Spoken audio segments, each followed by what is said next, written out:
I grabbed the gun, put it to my chest, I pulled the trigger. I'm paralyzed from the belly button down. Cassandra has been the key in getting me back to being me.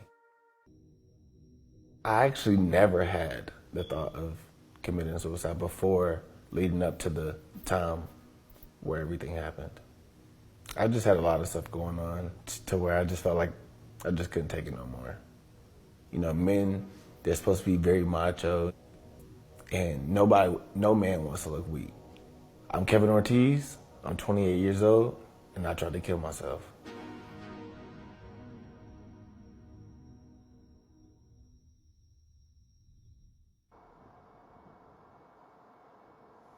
The day I was sworn right here.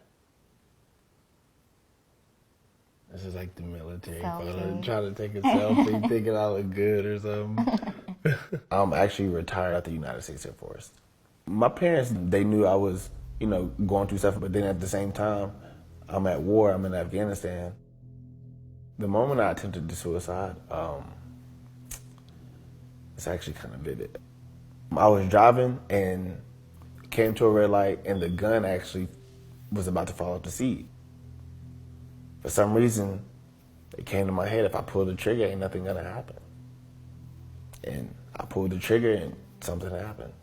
It was just so loud and my ears was ringing.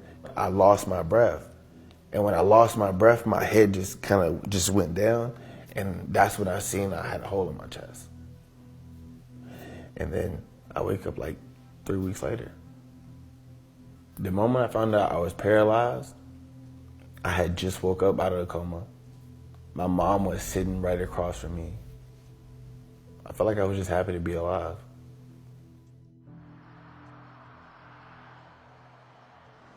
Cassandra is actually probably my biggest support system.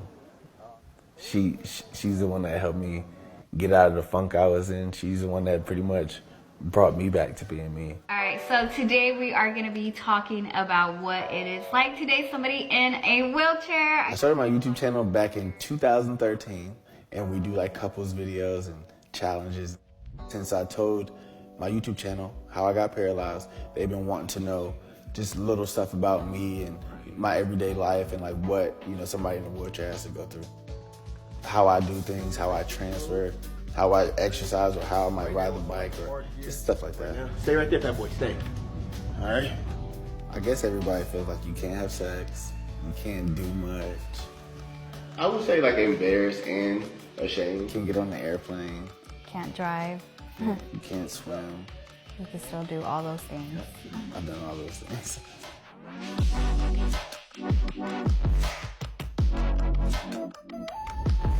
I would say the biggest obstacle that we face is getting anything off the top shelf.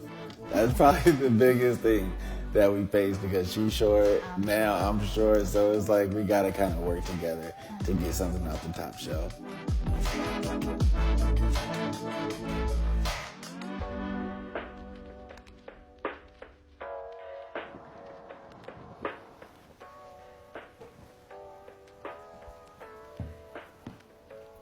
Cassandra, she pretty much helps me with like my everyday life. Like, so from like waking up, taking a shower, getting in the car, she's the one that folds up my wheelchair and puts it in the trunk. So All right. we have a very open relationship to where I talk to her a lot. So instead of keeping stuff in, I get everything off my chest. To me, it's hard to really distinguish what caregiving is and then what girlfriend is.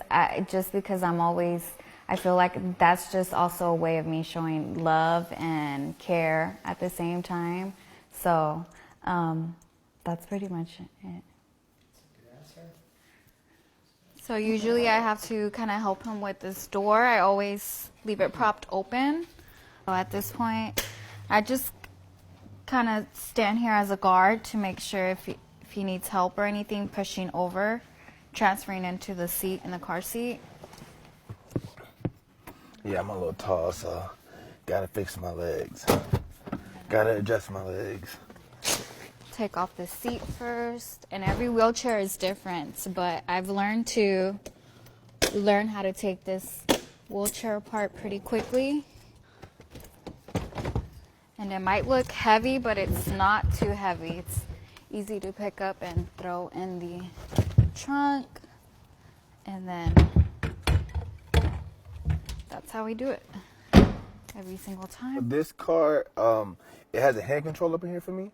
So all you have to do is push it in for brake, and then this little lever right here is used for gas. You push it in to activate it, and then it should be good. And then that's how I use the gas right there. It's kind of like a video game.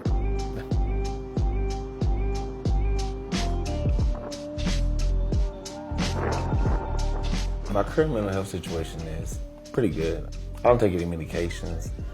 I don't go see a doctor. I think the best part of our relationship is how open and communicative we are with each other. Communication is definitely a big part in our relationship because we communicate about everything. I think it's important to raise awareness because you never know who you're gonna fall in love with. Being in an inner-abled relationship is not that different from being in a non-inner-abled relationship. You're still in love, and that's, at the end of the day, that's all that should really matter.